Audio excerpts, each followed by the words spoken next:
One is you shut down the drive that puts you towards the dunya, and that's the stomach and between the thighs, the edge between the thighs.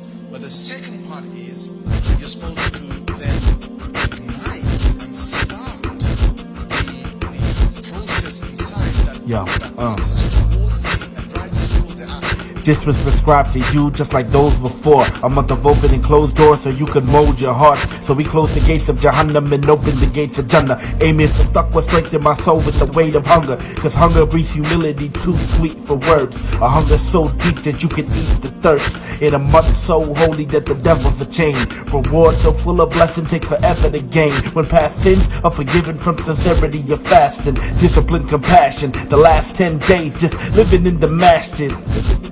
And may we be of those who witness it till the last day, with the night more blessed than 1,000 months. When nafas equal to a fard and amounts to one. When the breath of a fasting person amounts to must. One fard is worth 70 throughout this month. Reward from every corner, even feeding the fasting. I've trade so great you can't even imagine. Imagine pushing Jahannam 70 years further. Like get out of my face, I don't wanna be burnt up. Intercession from its blessings on the day of resurrection. At the gate of Arayan, you'll be waiting at the entrance. Paradise is the target and patience is a weapon. The creator of the worlds boasts about his servants, competing in good deeds. What could be more perfect?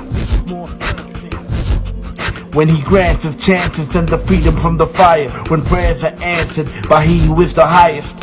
The night of power that showers us with compassion. Will I miss it? Will I catch it? That's what many are asking. But this month means more than abstaining from instinct. The month of revelation and the way that we think things. Reflections and our actions keep making an imprint. So we start a new beginning as it's making its entrance. Clarify the line between luxury and necessity. Blurred by a way of life based on Western supremacy. Obsessed about the body, streets of spirit. We purify with the hajj they spend in the night drinking. Sinking inside their sorrows, delaying tomorrow's living. Problems never get solved when dissolved and they're not thinking. Dead hearts find rest in simply being conscious. Mindful of Allah when no one else is watching. But if this is a way of life, why is it not constant?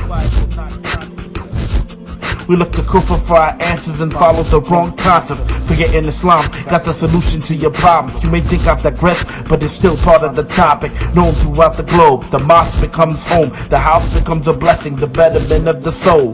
Ramadan.